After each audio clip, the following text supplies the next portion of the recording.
एक हैवान और उसके निशाने पे छोटे छोटे बच्चे। ये कहानी है सेक्टर 36 मूवी की, जो हाल ही में नेटफ्लिक्स पे रिलीज हुई है। इस फिल्म को आदित्य निम्बालकर ने डायरेक्ट किया है और IMDb पे इस मूवी को मिले हैं 7.2 स्टार्स आउट ऑफ 10। वैसे मैं आपको बता दूं कि क्योंकि ये फिल्म नई है तो रेटिंग्स फ्लक्चुएट हो रही है। Sector 36 movie real life incident पे बेस्ड है और काफी वेल एग्जीक्यूटेड है। दो ये याद रखना इंपॉर्टेंट है कि ये कहानी फिक्शनल है, मतलब रियल लाइफ इवेंट से इंस्पायर्ड जरूर है, लेकिन फिल्म में जो इवेंट्स दिखाई गई हैं उसे क्रिएटिव लिबर्टी लेके ही दिखाया गया है। तो आइए इस मूवी की कहानी को जानते हुए इसके एंडिंग पे थोड़ी बात करते हैं और साथ ही हम इसके रियल लाइफ इंसिडेंट को भी जानेंगे। So now with that said, let's roll the intro.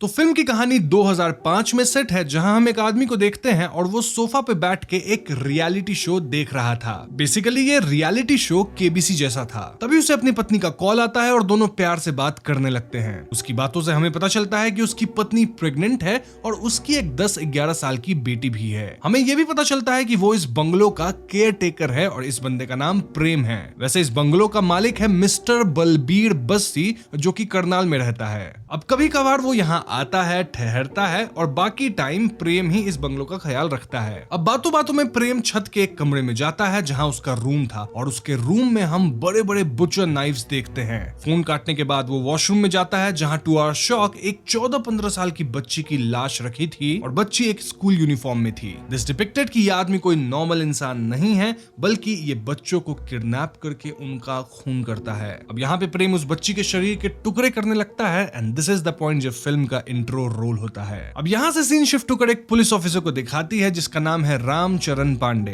वो अपनी पत्नी और बेटी के साथ रहता है और हम समझ पाते हैं कि भले ही वो आम पुलिसमैन है, लेकिन वो करप्ट ऑफिसर है जो कि घूसखोरी करता है। उसके अंदर 2 और पुलिस वाले थे जिनका नाम था पाठक और बिश्नोई। इसके अलावा हमें यह भी दिखाया जाता है कि इस इंस्पेक्टर के एरिया में बहुत सारे छोटे बच्चे लापता थे और पुलिस स्टेशन का बोर्ड इन्हीं बच्चों के मिसिंग पोस्टर से भरा हुआ था। खैर, तो पुलिस स्टेशन में एक आदमी आता है जो अपनी बच्ची की मिसिंग होने की बात कहता है। वो आदमी इंस्पेक्टर पांडे से कहता है कि उसकी बच्ची स्कूल से घर नहीं लौटी और वो उसकी रिपोर्ट लिख ले, लेकिन पांडे तो एक करप्ट इंसान था ना, जिसको ये सब सीरियस नहीं लगता। उल्टा पांडे इन्हें ब्लेम करने लगता है कि आपने ध्यान नहीं दिया होगा बच्चे पे, इसलिए बच्ची लापता हो गई। यहाँ बच्ची के पिता काफी मिन्नतें करते हैं, स्टिल पांडे रिपोर्ट नहीं लिखता। इंस्टेड वो उस आदमी को कुछ पैसे देकर कहता है कि ये लो पैसा, बच्ची अगर घर आ जाए तो उसे कुछ गिफ्ट कर देना। ये सब कह के पांडे उस आदमी को पुलिस स्टेशन से जाने को कहता है। अब दोस्तों यहाँ शॉकिंग बात ये थी कि ये जो आदमी था वो उसी लड़की का पिता था जिसको पिछली रात प्रेम ने मार दिया था, इनिशियल सीन में जो हमने देखा था। फिर अगले सीन में हम कुछ बच्चों को क्रिकेट खेलते हुए देखते हैं और उसी दौरान उनकी बॉल पास के ड्रेन में गिर जाती है। अली नाम का छोटा सा लड़का ड्रेन से बॉल को निकालने जाता है और वहां उसे इंसानी हाथ का एक स्केलेटन मिलता है। ऐसे में तुरंत पुलिस को इन्फॉर्म किया जाता है और इंस्पेक्टर पांडे की टीम वहां आती है। पुलिस वाले बिना किसी खास खोजबीन के लोगों को यह आश्वस्त कर देते हैं कि नाली बहुत दूर से बह के आ रही है जो कि हमारे एरिया की नहीं है, इसलिए लोगों को पैनिक होने की जरूरत नहीं है, स्पेशली इसलिए क्योंकि ये बंदर का हाथ है। लेकिन हम देखते हैं कि ये वाली नाली तो सेक्टर 36 के बस्सी के बंगलों के बाहर की नाली है, जिससे ये साफ हो जाता है कि ये काम प्रेम का ही है जो बच्चों के बॉडीज को शायद नाली में डंप कर देता है। और तो और प्रेम अब अली को भी अपना अगला शिकार चुन चुका था। क्यों? क्योंकि प्रेम बंगलों में से छिप के सब कुछ देख रहा था और वो अली पे नजर गड़ा लिया था। सो एज एक्सपेक्टेड उसी रात प्रेम अली को उठा लेता है, जिसको उसकी मम्मी ने रात को अंडे खरीदने को भेजा था। प्रेम उसे चॉकलेट का लालच देता है और उसे क्लोरोफॉर्म से बेहोश करके बंगलो पे ले आता है। अब प्रेम अली को बांध कर रखा था और उससे कुछ बातें भी करने लगता है। इनकी बातों से हमें एहसास होता है कि प्रेम के लिए बच्चे ऑब्जेक्ट्स की तरह हैं जिनकी ज्यादा वैल्यू नहीं होती। प्रेम के हिसाब से अगर अली खो भी जाता है तो किसी को कोई फर्क नहीं पड़ेगा, सब उसके बारे में भूल जाएंगे, उसके पेरेंट्स और भी बच्चे पैदा कर लेंगे। तो इसके बाद प्रेम अली के साथ थोड़ा गेम्स खेलने लगता है और इसी दौरान वो अली को वॉल पे हिट कर देता है, जिससे उसकी मृत्यु हो जाती है। अब यहाँ हमें प्रेम की भी पास्ट स्टोरी दिखाई जाती है और हम समझ पाते हैं कि प्रेम अनाथ था। वो अपने मामा के साथ रहता था और उसके मामा एक कसाई थे जो कि मीट शॉप चलाते थे। इसी मीट शॉप में प्रेम भी काम करता था और हम समझ पाते हैं कि प्रेम के जो मामा थे एक बहुत बुरे इंसान थे। मतलब वो प्रेम को अब्यूज करते थे हर तरीके से जो आप सोच सकते हो, फिजिकली एंड सेक्सुअली। एक रोज जब वो प्रेम को हरास कर रहे थे तब प्रेम ने एक बुचर नाइफ से उन पे हमला कर दिया और उनके टुकड़े कर दिया। अब दोस्तों इस फ्लैशबैक से हम समझ पाते हैं कि प्रेम बचपन से ही सही हालातों में बड़ा नहीं हुआ था। मतलब उस पे शारीरिक और मानसिक शोषण हुआ था और अब वो पूरी तरह विकृत मानसिकता से भर चुका है। प्रेम एक ऐसा आदमी बन चुका है जिसे अच्छे बुरे में फर्क पता ही नहीं चलता और भले वो अपने मामा को मार दिया लेकिन मामा की जो मानसिकता थी वो कहीं ना कहीं अब प्रेम के अंदर आ गई है और जो हैवानियत है वो बढ़ती जा रही है। सो बेसिकली प्रेम करता यह है कि वो गरीब घर के बच्चों को किडनैप करता है, देन उनके साथ गलत काम करता है, फिर उन्हें मार देता है, उनके शरीर को काट देता है, देन वो शरीर को दफना देता है। जब शरीर सड़ गल जाता है तो जो बचे पार्ट्स होते हैं हड्डी वगैरह उसे वो डंप करता है। प्रेम ये घिनौना काम कई बच्चों के साथ कर चुका है और इस काम में प्रेम का एक साथी भी है जो कि एक हॉस्पिटल का कंपाउंडर था। हालांकि वो साथी कत्ल तो नहीं करता लेकिन वो किडनैपिंग एंड इन बच्चों का ऑर्गन ट्रैफिकिंग का काम जरूर करता है। इससे वो भी पैसे कमाता है एंड प्रेम को भी कुछ हिस्सा देता है। ये जो सारा काम है वो बस्सी के बंगलों में ही होता है। अब इस पॉइंट पे आप सोच रहे होंगे कि बस्सी को शायद इस बारे में कुछ पता नहीं होगा, but you would be wrong क्योंकि बस्सी खुद एक बहुत ही घटिया इंसान है। सो कहानी शिफ्ट होती है करनाल हरियाणा में जहां हम मिस्टर बस्सी से मिलते हैं। उस दिन उनके पोती का जन्मदिन था और वो उसे ड्रेसअप होने को कह रहे थे। ये छोटी बच्ची थोड़ी हेजिटेंट थी और हम क्लियरली समझ पा रहे थे कि बस्सी का यहाँ इंटेंशन गलत था। बस्सी उस बच्ची को फोर्स कर रहे थे इंडिकेटिंग कि ये अपनी ही पोती के साथ गलत करना चाहता था। लेकिन मीन टाइम पे बस्सी की वाइफ आ जाती है जिससे वो लड़की रिलैक्स हो जाती है। जो भी हो हमें उनके कैरेक्टर के बारे में तो समझ आ ही गया है कि ये कितना घटिया इंसान है। अब नीचे पार्टी के दौरान सब बहुत खुश होते हैं लेकिन तभी मिस्टर बस्सी को प्रेम का कॉल आता है। दोनों कुछ बात करते हैं जो कि हमें सुनाया तो नहीं जाता लेकिन लास्ट में वो प्रेम से कहते हैं कि चुमकी को बुला देना, मैं कल दिल्ली आ रहा हूँ। दिस अगेन इंडिकेट्स कि ये आदमी सही तो बिल्कुल भी नहीं है। मतलब इतनी अच्छी फैमिली होने के बावजूद, इतना पैसा होने के बावजूद ये गलत हरकतों में शामिल था। अब सीन शिफ्ट होकर चुमकी नाम की लड़की पे फोकस करती है जो कि प्रोस्टिट्यूशन का काम करती है और यहाँ सबसे गंदी बात यह है कि उसके फादर ही उसके लिए कस्टमर्स लाते थे। बेसिकली उसके पिता खुद पिंप थे। अब उसकी पूरी फैमिली मिलकर दुर्गा पूजा देखने जाते हैं जहाँ चुमकी को प्रेम का कॉल आता है और सीन यहीं पे कट हो जाता है। नाउ चुमकी को देख के आप समझ ही गए होंगे कि ये वाली जो पार्ट है कहानी की ये कहीं ना कहीं कुछ दिन पहले की बताई जा रही है। अब अगले सीन में हम इंस्पेक्टर की फैमिली को देखते हैं जहाँ पूरी फैमिली मिलकर रामलीला देखने जा रही थी और यहाँ इंस्पेक्टर खुद भी रामलीला में एक्ट कर रहे होते हैं, मतलब रावण का रोल। तभी ग्रीन रूम में पांडे से मिलने चुमकी के पिता आते हैं। हमें पता चलता है कि पिछले 3 दिन से चुमकी लापता है और पुलिस अब तक रिपोर्ट नहीं लिखी है। पांडे एज यूजुअल बात को टाल देता है सेइंग कि कल थाने आ जाना, रिपोर्ट लिख देंगे। लेकिन उसके फादर कहते हैं कि चुमकी को उसके बॉस ने कैद करके रखा है। पांडे परेशान होकर कहता है कि तो छुड़वा लो उसे और इसी बात पे दोनों में कहा सुनी हो जाती है और चुमकी के फादर उनको कहते हैं कि सर आपकी बेटी खो जाती तब आपको मालूम पड़ता। इस बात पे पांडे भड़क जाता है एंड ही सेज कि पूरे एरिया में 1.5 लाख लोग हैं और हम लोग सिर्फ 3 पुलिस ऑफिसर हैं, तो कैसे हम सारे केसेस को हैंडल कर सकते हैं। ये कह के वो चुमकी के पिता को भगा देता है। अब नाटक के कंप्लीशन के बाद पांडे अपनी पत्नी से बात कर रहे होते हैं और वो पूछते हैं कि हमारी बच्ची कहाँ है। पत्नी बोलती है कि वो तो टॉयलेट गई है। लेकिन दोस्तों उस मैदान में प्रेम और उसका साथी कंपाउंडर भी आया हुआ था जो कि छोटी बच्ची को किडनैप करने आया था और वो लोग पांडे की ही बेटी को उठा लेते हैं। लेकिन लकीली पांडे उसे अपनी बच्ची ले जाते हुए देख लेता है। ऐसे में प्रेम बच्ची को छोड़ के भागने लगता है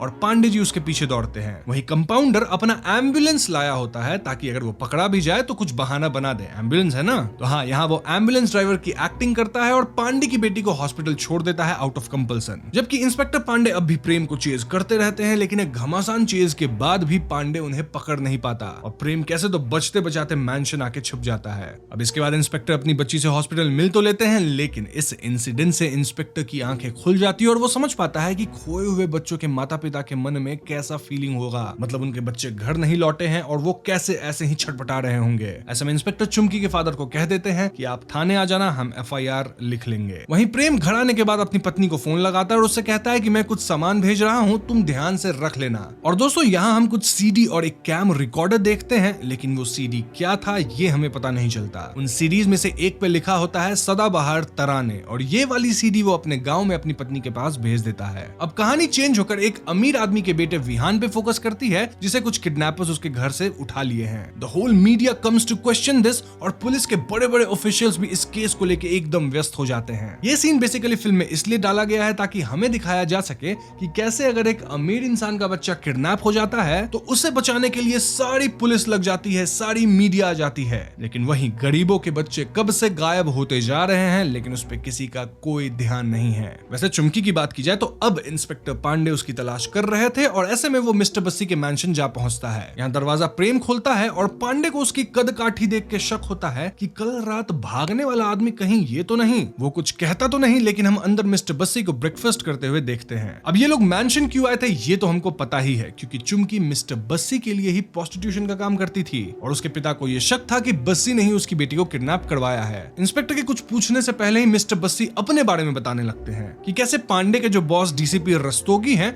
वो उनके कॉलेज के फ्रेंड हैं। इनफैक्ट मिस्टर बस्सी और भी कई बहुत बड़े बड़े शख्स को जानते हैं। बेसिकली मिस्टर बस्सी ये बताना चाहते थे कि उनकी पहुंच बहुत ऊपर तक है और वो किसी भी चीज में खुद को इन्वॉल्व करना नहीं चाहते और वो किसी को भी कुछ भी कर सकते हैं। तभी चुमकी के पिता वहां आ जाते हैं accusing and scolding mister Bassi, लेकिन उन्होंने एक बात इंस्पेक्टर से झूठ बोला था कि चुमकी मिस्टर बस्सी की यहाँ सेक्रेटरी थी, जबकि हम सब जानते हैं कि चुमकी के पिता ही उसको प्रोस्टिट्यूट बना के भेजते थे मिस्टर बस्सी के पास 30,000 महीने के लिए। जब इंस्पेक्टर पांडे को ये बात पता चलती है तो ये सुन के उन्हें गुस्सा आ जाता है और वो चुमकी के पिता को काफी पीटते हैं। बट स्टिल पांडे के मन में था कि चुमकी को तो मैं ढूंढ के निकालूंगा ही, लेकिन तुम बहुत गलत इंसान हो। अब इस पॉइंट तक मिस्टर बस्सी ने भी डीसीपी रस्तोगी को फोन लगा दिया था, जिससे इंस्पेक्टर पांडे को अपना इन्वेस्टिगेशन बंद करना पड़ता है और वो वहां से निकल जाते हैं। जाते जाते प्रेम यहाँ इंस्पेक्टर पांडे को भी टीज करता है, सेइंग कि अपनी बेटी को भी संभाल के रखना, क्योंकि इस राम राज्य में बहुत सारे राक्षस खुलेआम घूमते हैं। अब इस हादसे के बाद डीसीपी रस्तोगी इंस्पेक्टर पांडे को अपने ऑफिस बुलाता है और वो उसे डांटते हैं। वो कहने लगते हैं कि तुम एक प्रोस्टिट्यूट के केस में इतना इंटरेस्ट क्यों ले रहे हो, इतने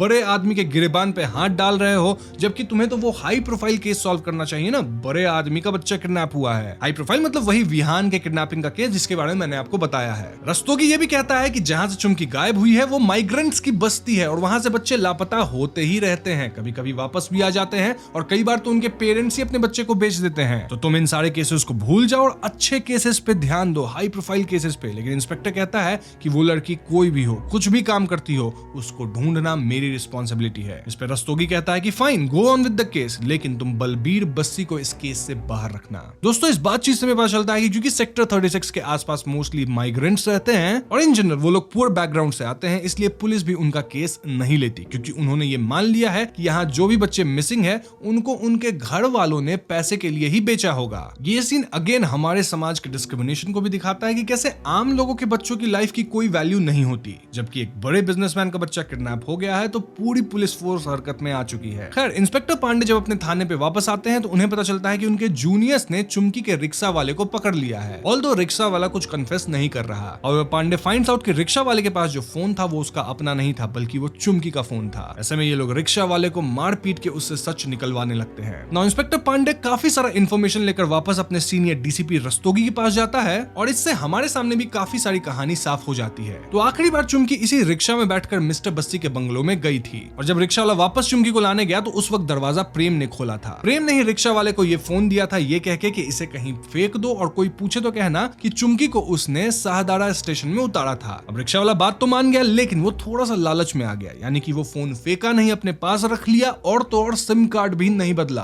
और ये सारा कन्फेशन उसने पुलिस कस्टडी में दे दिया है। ये सब सुनने के बाद डीसीपी रस्तोगी एकदम एक्टिव हो जाता है, मतलब केस में एक्टिव नहीं बल्कि पांडे को सस्पेंड करने में एक्टिव, सेइंग कि तुमने मेरा कहा नहीं माना, मतलब तुमने इन्वेस्टिगेशन करी, रिक्शा वाले से पूछताछ करी, इस मैटर में तुम घुसे जो कि तुम्हें नहीं करना था। बेसिकली रस्तोगी यहाँ अपने दोस्त बस्सी को बचा रहा था और ऐसे में पांडे हो गया सस्पेंड। लेकिन सस्पेंशन के बाद भी पांडे हार नहीं मानता और वो खुद छुपकर सेक्टर 36 के बंगलों पे नजर रखता है। उन्हें पता चलता है कि प्रेम का साथी एक कंपाउंडर है जो रात में उससे मिलने आता है। अब दोस्तों आपको कंफ्यूजन हो सकता है कि कंपाउंडर तो दशहरे वाले रात को भी था ना, तो इंस्पेक्टर ने उसे क्यों नहीं पहचाना। लेकिन दोस्तों उस टाइम वो प्रेम के पीछे भागा था तो उसे नहीं मालूम था कि कौन ड्राइवर उसकी बेटी को हॉस्पिटल ले गया था। खैर इस सब के इर्द गिर्द में विहान वाली जो एक किडनैपिंग केस चल रही थी ना हाई प्रोफाइल, वो सुलझ भी जाती है और इसके लिए डीसीपी रस्तोगी को प्रमोशन भी मिल जाती है। दूसरी तरफ बंगलों में हम प्रेम को देखते हैं जो अपने मालिक के बुलाने पे ऊपर जाता है और हम वहां दो लड़कियों को देखते हैं और साथ में कैमरा भी रखा हुआ था टू रिकॉर्ड एवरीथिंग। आप समझ रहे होगे यहाँ क्या होगा, क्या रिकॉर्ड किया जाएगा,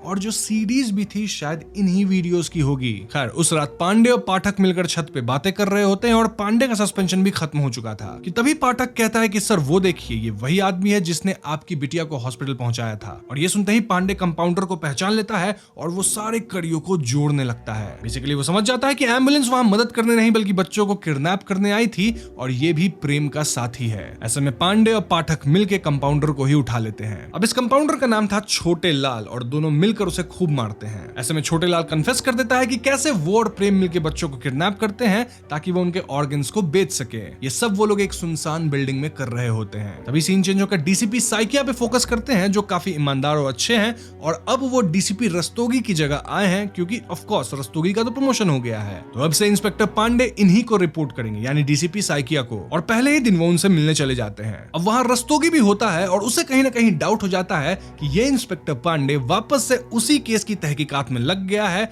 और इसको अब असिस्टेंस भी मिलेगा। ऐसे में वो काफी ऑफेंड होता है, टेंशन में आ जाता है और श्रवण कुमार को कॉल करता है कि क्या तुम्हें अपने करियर में ऊपर उठना है। दिस क्लियरली इंडिकेटेड कि अब रस्तोगी पांडे के खिलाफ कोई तो षड्यंत्र जरूर रचेगा। और तो और रस्तोगी फोन करके बस्ती को भी बता देता है कि इंस्पेक्टर पांडे तुम्हारे पीछे पड़ा हुआ है तो भैया सतर्क हो जाओ। यहाँ कुछ और भी बातें होती है जो कि हमें सुनाया नहीं जाता। तभी यहाँ हम झाझा हरियाणा के कुछ लोग को देखते हैं जो शायद कॉन्ट्रैक्ट किलर्स थे और उनको कोई तो फोन करके एक आदमी को मारने का कॉन्ट्रैक्ट देता है। तो यहाँ कहानी में कुछ और कड़ियां भी जुड़ रही हैं, लेकिन ये क्या है इसके बारे में हमें आगे पता चलेगा। खैर तो आगे हम पांडे और साइकिया को आपस में बात करते हुए देखते हैं जहां वो लोग अपने पुलिस सर्विस के बारे में बात करते हैं। अब तक पांडे उसे चुमकी के केस की भी सारी इन्फॉर्मेशन दे दिया और वो दोनों उस लोकेशन पे जाते हैं जहां पांडे ने छोटे लाल को छुपा कर रखा था। लेकिन उनके वहां पहुंचने से पहले ही वो तीनों कॉन्ट्रैक्ट किलर्स वहां आकर छोटे लाल को उठा ले जाते हैं और उसे भी काट कर आग में जला देते हैं। लेकिन सोचने की बात तो ये है कि इतना पर्सनल खबर लीक कैसे हुआ कि छोटे लाल कहाँ है। खैर जब पुलिस वाले लोग पहुंचते हैं और छोटे लाल को अपनी जगह पे नहीं पाते तो पांडे गुस्से में पाठक से कहता है कि तुम्हारे होते हुए छोटे लाल को कौन उठा ले गया। इस पे पाठक कहता है कि सर मैं बस 5 मिनट के लिए बाहर गया था कुछ खाने के लिए और तभी ये सब हो गया। पांडे उसे पीटने लगता है लेकिन साइकिया सेज कि कोई बात नहीं, अब हम रिक्शा वाले के टेस्टिमनी से ही काम चलाएंगे और ये लोग फाइनली प्रेम को अरेस्ट कर लेते हैं फॉर क्वेश्चनिंग। तो दोस्तों फाइनली प्रेम पुलिस के हिरासत में था और पांडे उससे पूछताछ करने लगता है एंड टू अ सरप्राइज प्रेम कुछ भी झूठ नहीं बोलता बल्कि वो सब कुछ सच सच बता देता है। जी हाँ, वो क्लियरली कहता है कि उसी ने चुमकी को मारा है। बेसिकली उस रात ये हुआ था कि उसने अपने मालिक के पहले ही चुमकी को बुला लिया था क्योंकि वो उसे पसंद करता था। लेकिन चुमकी ना कहने लगी, अकड़ दिखाने लगी और वो प्रेम को इंसल्ट भी करती है सेइंग कि तुम नौकर हो एंड नौकर की तरह रहो। इस पे प्रेम को आ गया गुस्सा और उसने चुमकी को चोक करके मार डाला। उसने चुमकी की बॉडी के साथ गलत भी किया और फाइनली उसकी बॉडी को काट के बगीचे में दफना दिया। ये सब बात बताते बताते प्रेम ये भी कन्फेस करता है कि जब उसने अपने मामा को मारा था तो वो अपने मामा का मीट भी पका कर खाया था और तब से ही उसे इंसानी मीट खाने की लत लग गई है। और तो और वो छोटे छोटे बच्चों को भी मार के खाता है। इनफैक्ट उसने अपनी लाइफ में लगभग 22 से 24 बच्चों की जान ली है। जी हाँ दोस्तों, अब तक तो ये बात क्लियर हो ही गया है कि प्रेम ना सिर्फ बच्चों को मारता था बल्कि उन्हें खाता भी था।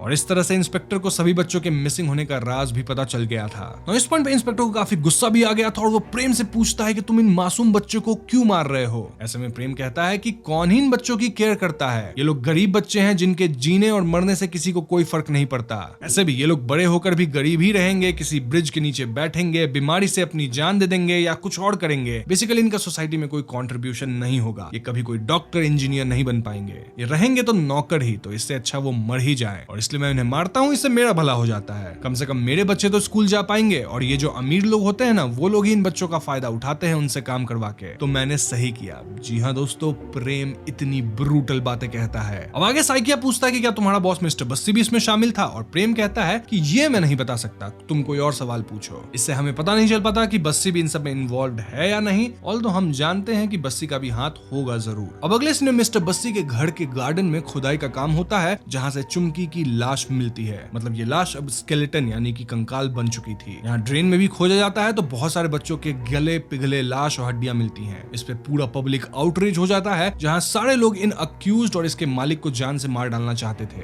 इनफैक्ट बस्सी को तिहाड़ जेल में भेज दिया जाता है। हम लोग गुस्से में बस्सी के बंगलों में तोड़फोड़ मचा देते हैं and now the house is called the house of horror. लेकिन बस्सी और उसके दोस्त काफी इन्फ्लुएंशियल थे जिस कारण से ये केस साइकिया के हाथ से लेकर रस्तोगी को दे दी जाती है। और ऐसे में इंस्पेक्टर पांडे को सबसे पहले सर्विस से डिसमिस किया जाता है। अब एसपी क्योंकि उसे सस्पेंड नहीं कर सकते थे तो उसे डीसीपी बना दिया जाता है। पुलिस कस्टडी में भी बस्सी को अच्छा ट्रीटमेंट दिया जाता है और क्योंकि अब केस का इंचार्ज रस्तोगी था तो ऑब्वियसली बस्सी को क्लीन चिट मिल जाती है। इंस्पेक्टर ये सब न्यूज में देखकर साइकिया से रिक्वेस्ट करता है कि एक बार क्या वो प्रेम सिंह से मिल सकता है, तो हाँ उसे परमिशन दे दी जाती है। तो अगले सीन में पांडे प्रेम से मिलकर कहता है कि तुम ऑर्गन ट्रैफिकिंग से जो पैसा कमाते थे वो तुम गांव कैसे भेजते थे। वो कहता है कि मैं पैसा कुरियर से भेजता था और ये सब छोटे लाल भिजवाता था। तो यहाँ पांडे रिवील करता है कि छोटे लाल को तो हमने उठा के रखा था, फिर तो वो गायब हो गया, उसे किसी और ने किडनैप कर लिया, तो तुम थ्रू कुरियर कैसे भेजते थे? बेसिकली पांडे यहाँ कह रहा था कि तुम्हारे पैसे कभी घर तक पहुंचे ही नहीं। इससे प्रेम परेशान हो जाता है और घर जाने की जिद करता है। यहाँ प्रेम को भरोसा था कि उसके मालिक बस्सी उसे छुड़वा के ले जाएंगे, लेकिन इंस्पेक्टर उसे बताता है कि मालिक ने तो सारा दोष तुम्हारे सर पे डाल दिया है। He forces him to confess कि बता दो तुम्हारे मालिक भी शामिल थे। इस पे प्रेम सिर्फ इतना कहता है, सदाबहार तराने, और हमें मालूम पड़ जाता है कि प्रेम ने जो सीडी अपने गांव भेजी थी उसमें जरूर कुछ सबूत है। अब अगले सीन में हम पांडे को बस में चढ़ते हुए देखते हैं और वो अपने जूनियर पाठक से एक लैपटॉप अरेंज करवाता है। पाठक उसे रोकने की कोशिश करता है कि अब आगे मत बढ़ो, केस ऑलरेडी सॉल्व्ड है, लेकिन पांडे को पूरा विश्वास था कि सीडी में कोई तो सुराग जरूर होगा, बेसिकली कुछ ऐसा जिससे बस्सी को भी पकड़ा जा सके, और इसीलिए पांडे प्रेम के गांव जाना चाहता था। गांव पहुंच के वो प्रेम की पत्नी से वो सीडी लाने को कहता है और वो सीडी अपने लैपटॉप पे चला के देखता है। दोस्तों हमें ये तो नहीं दिखाया जाता कि सीडी में क्या है, लेकिन जो भी था वो बस्सी से ही रिलेटेड था और बहुत ही ज्यादा भयानक था, क्योंकि उसे देख के ही पांडे के भी होश उड़ जाते हैं। बेसिकली मुझे लगता है कि बस्सी जो अपने काले कारनामे करता था वो सब रिकॉर्ड करता था और वही चीजें सीडी के अंदर थी। अब रिटर्न आते वक्त पांडे एक गाड़ी से लिफ्ट लेता है क्योंकि उसे बस नहीं मिल रही थी, लेकिन दोस्तों हम देखते हैं कि पांडे तो उन्हीं झांझर के कॉन्ट्रैक्ट किलर्स की गाड़ी में बैठा है। हम समझ जाते हैं कि ये कोई इत्तेफाक नहीं है कि ये कॉन्ट्रैक्ट किलर्स पांडे के पास एकदम से पहुंच गए और उसे मारने आए हैं। एंड एज एक्सपेक्टेड ये लोग पांडे को तो मार ही देते हैं, साथ ही सीडी को भी तोड़ के फेंक देते हैं। अब अगर आप सोच रहे हैं कि इन किलर्स को बार बार कैसे पता चल जाता है अबाउट पांडेज प्लान, तो उसका राज भी अब खुलता है। बेसिकली यहाँ हम पाठक को पांडे की जगह बैठा हुआ पाते हैं। जी हाँ दोस्तों, अब वो इस पुलिस स्टेशन का इंचार्ज बन गया था। आपको याद है ना, रस्तोगी ने किसी श्रवण कुमार को कांटेक्ट किया था, तो वो और कोई नहीं बल्कि यही आदमी है जिसका नाम है श्रवण कुमार पाठक। जी हाँ दोस्तों, उसी ने पांडे के पूरे ऑपरेशन को कॉम्प्रोमाइज किया था। वो समय समय पे रस्तोगी को सारी इंफॉर्मेशन देता रहता था। उसी ने छोटे लाल का एड्रेस भी बस्सी को दिया था ताकि वो गुंडे आकर उसको मार डाले, क्योंकि अपेरेंटली वो एक वीक लिंक था बिटवीन बस्सी एंड प्रेम। उसी ने रस्तोगी को भी बताया होगा कि पांडे प्रेम के गांव जा रहा है टू फाइंड सम क्लू। इसी पाठक ने अपने फायदे के लिए पांडे को हर बार धोखा दिया, लेकिन पांडे को इसकी भनक तक नहीं लगी। एंड में हम इंस्पेक्टर रामचरण पांडे की तस्वीर को भी मिसिंग पोस्टर्स के बीच लगा हुआ पाते हैं, लेकिन हमें पता है कि वो तो अब मर चुका है। नाउ फाइनली हम बिश्नोई को अखबार पढ़ते हुए देखते हैं जहां इंस्पेक्टर पांडे की तस्वीर लगी होती है और उसके हत्यारों की भी, जो कि अब पुलिस के हिरासत में है। बिश्नोई कुछ सोचने लगता है कि तभी उसके दरवाजे पे कोई नॉक करता है। तो इस सरप्राइज दरवाजे के बाहर तो कोई नहीं था एक्सेप्ट वन पार्सल, और इसको खोलने पे उसे एक सीडी मिलती है जिसके ऊपर लिखा होता है और भी सदाबहार तराने। मूवी यहीं पे खत्म हो जाती है। तो दोस्तों ये थी सेक्टर 36 की बोन चिलिंग कहानी, और फिल्म की एंडिंग को जानबूझकर ओपन रखा गया है ताकि हमारे मन में सवाल आए कि भैया उस सीडी में ऐसी कौन सी सबूत है जो कि बस्सी को पकड़वाने में मदद कर सकती है। एंड और भी सदाबहार तराने, यानी यहाँ और भी सबूत है बस्सी को लेकर। नाउ क्वेश्चन ये भी है कि लास्ट में बिश्नोई के दरवाजे तक पार्सल पहुंचाने वाला कौन था और क्या बस्सी पकड़ा जाएगा। तो मेरी एक थियरी ये है कि प्रेम को शक हो गया था कि उसका मालिक सारा दोष उसके मत्थे डाल देगा, इसलिए उसने कुछ सीडीज के कॉपीज बनाए होंगे जिसके अंदर बस्सी के काले करतूत हैं, और जब 6 महीने बाद भी पांडे नहीं लौटा तो उसने ये पार्सल बिश्नोई तक पहुंचवाया होगा। शायद उस सीडी में चुमकी के मौत का राज हो जिसको शायद बस्सी ही मारा हो, और ऐसी और भी कई लड़कियां जिसके साथ बस्सी गलत करता था। देन सबसे बड़ा सवाल तो ये भी है कि क्या बच्चों की हत्या में मालिक बस्सी शामिल था? मतलब ये बात कहीं भी क्लियरली नहीं बताया गया है, सिर्फ हिंट किया गया है, हम व्यूअर्स के ऊपर छोड़ा गया है। मेरे हिसाब से बस्सी को जुर्म मालूम होगा क्योंकि ये तो उसका ही घर है ना, और वो अपने सारे काले काम यही करता था, तो शायद उसे बच्चों के कत्ल के बारे में भी पता होगा। अब फिल्म में जानबूझकर उसे स्पष्ट रूप से गुनहगार नहीं दिखाया गया है क्योंकि रियल लाइफ जो इंसिडेंट थी उसमें भी मालिक के खिलाफ कोई ठोस सबूत नहीं मिल पाए थे। तो हाँ, यहाँ हम कुछ अपने मन से कह नहीं सकते कि क्या हुआ क्या नहीं हुआ, और फिल्म भी इसी प्लॉट पे चलती है। अब रही आखिरी सवाल की क्या फिल्म की कोई सीक्वल आएगी, तो अब मेकर्स ने कोई अनाउंसमेंट तो करा नहीं है, लेकिन जिस तरह से ये फिल्म एक हिट हुई है तो हो सकता है इसका पार्ट 2 भी आए। वहां शायद कुछ और चीजें क्लियर होंगी, सो लेट्स सी। देखा जाए तो ये फिल्म बहुत ही सीरियस और सेंसिटिव टॉपिक को डील करती है, चाहे आप करप्ट पुलिस वालों के माइंडसेट की बात कर लो, पूरी करप्शन सिस्टम की बात कर लो, मेंटल हेल्थ की बात कर लो, child abuse, sexual harassment, prostitution, सारी चीज यहाँ कवर करी गई है। और ये कहीं ना कहीं हमारे समाज के अंदर जो कुछ गंदगी होती है उसको खोल के रख देती है। सो ये थी सेक्टर 36 की कहानी जो कि एक सच्ची घटना पे आधारित है। ये फिल्म साल 2005 के उसी केस पे आधारित है जिसके बारे में आप सब ने सुन तो जरूर रखा होगा।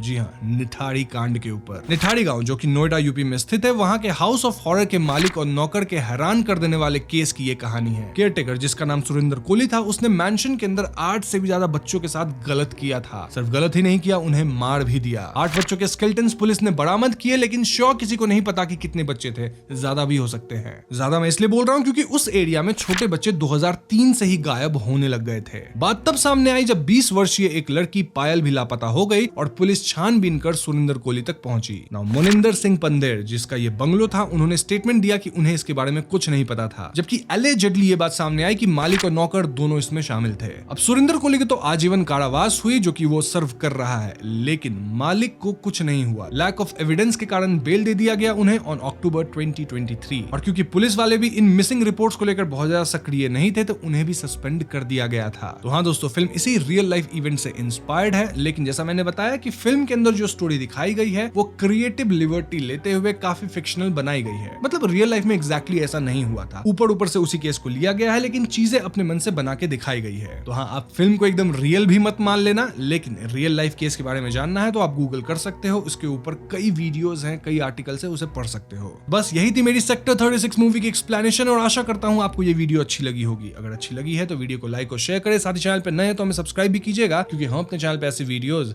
लाते रहते हैं। पीस।